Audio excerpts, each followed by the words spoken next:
वैसे तो भगवान की महिमा को और भगवान की कथा की महिमा को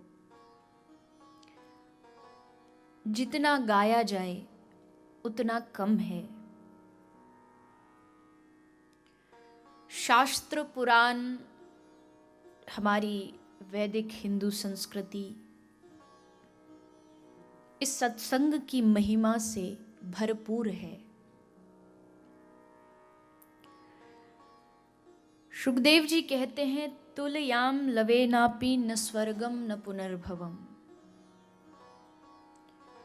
उसी बात को गोस्वामी जी कहते हैं, तात स्वर्ग अपवर्ग सुख धरहि तुला इक अंग, तूल न ताहि सकल मिल जो सुख लव सत्संग।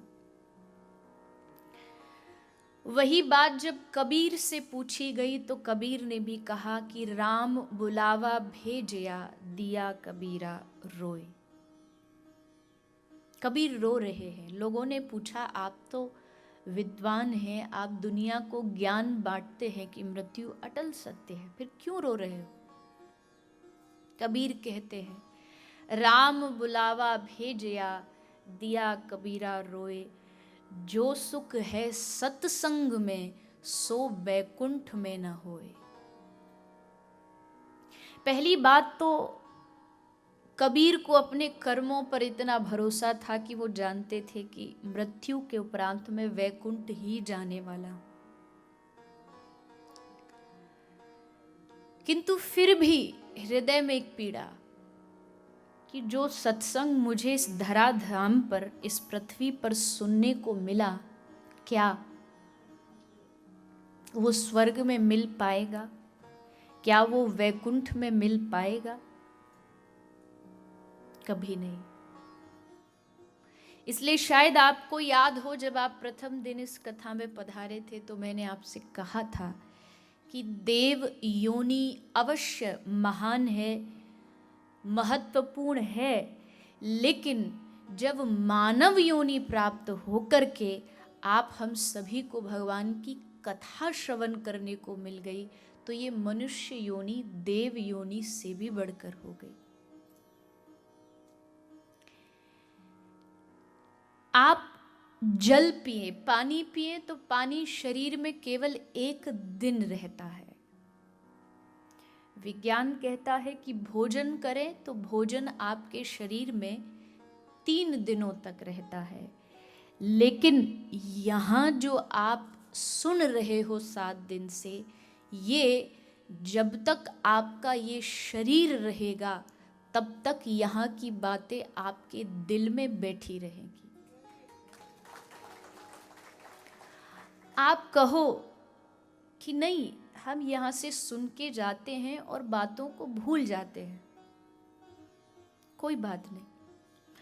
आपको रोग हो, बीमारी हो और आपको डॉक्टर औषधि दे, मेडिसिन आपको प्रदान करे, आप दवाई खाएं, आपको उस दवाई का नाम नहीं पता, उसके गुण नहीं पता, नाम न पता होने से क्या वो दवाई आपके ऊपर असर नहीं करती? करती है या नहीं? करेगी, क्योंकि आपने औषधि को लिया है। श्रीमद् भागवत भी इतनी करुणावान है। भले आप महिमा को मत जानिए, आप यहाँ 7 दिन बैठ कर के औषधि लीजिए, इसका पान करिए, एक ना एक दिन आपको अपने हृदय में इस औषधि का लाभ जरूर नजर आएगा। भले आज ना आए, भले आज आपको लगे कि अरे क्या ये तो दिन रात यही कथाएं सुनाते रहते हैं, कुछ नया बोलते नहीं हैं, वही सब भागवत की महिमा, वही सब पुराणों का गान, अपना बखान। लेकिन एक व्यक्ति आके बोला, ये कथा वथा सब बेकार है। क्यों? बोला, वक्ता का मुख तो एक नल जैसा, टैप जैसा, टंकी चला दो बस पानी बहता रहता है। तो ये वक्ताओं को बिठा देते, 3 घंटे बस बोलते ही रहते। और श्रोता कैसे बोले? श्रोता उल्टे घड़े के जैसे, मटका उल्टा रखा है, अब उस पर कितना भी पानी चलाओ भरता तो कुछ है नहीं, सब बेकार है। तो ये बात कही उसने जिसको सत्संग में विश्वास नहीं था, लेकिन वहीं जिसको विश्वास था उसने कहा कि ठीक है, तेरी बात मान लेते हैं कि पानी बह रहा है और ये श्रोता घड़े की जैसे उल्टे है, बस पानी बहता जा रहा है, कुछ नहीं, ठीक है भरेंगे नहीं, लेकिन जब तक टंकी के नीचे रहेंगे पानी गिरेगा तो शीतलता तो मिलेगी, ठंडक तो मिलेगी। इतनी देर तो ये भगवान के चरणों से जुड़े रहेंगे। क्या ये कम बात है? इस भागदौड़ भरी जिंदगी में अगर 3 घंटे आपका चित्त, आपका मन श्री ठाकुर जी के चरणों में लग जाए और क्या चाहिए?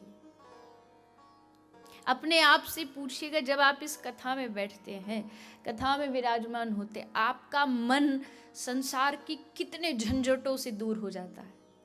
संसार की ईर्ष्या, द्वेष, लोभ, मोह, माया, यहाँ हॉल से बाहर क्या है वो मुझे नहीं पता।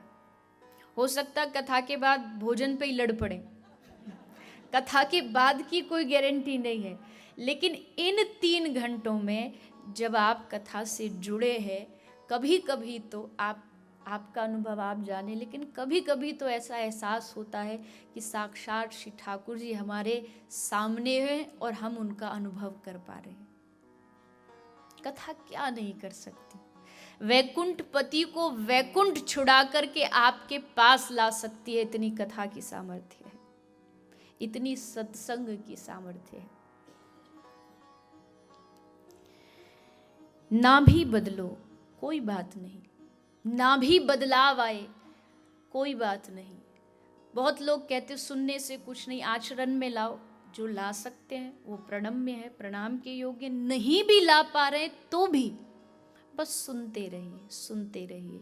एक ना एक दिन श्री राधा गोविंद की ऐसी कृपा होगी कि एक शब्द कोई आएगा और दिल में ऐसा चुभेगा कि आपका पूरा जीवन बदल सकता है, आपका पूरा जीवन परिवर्तन हो जाए।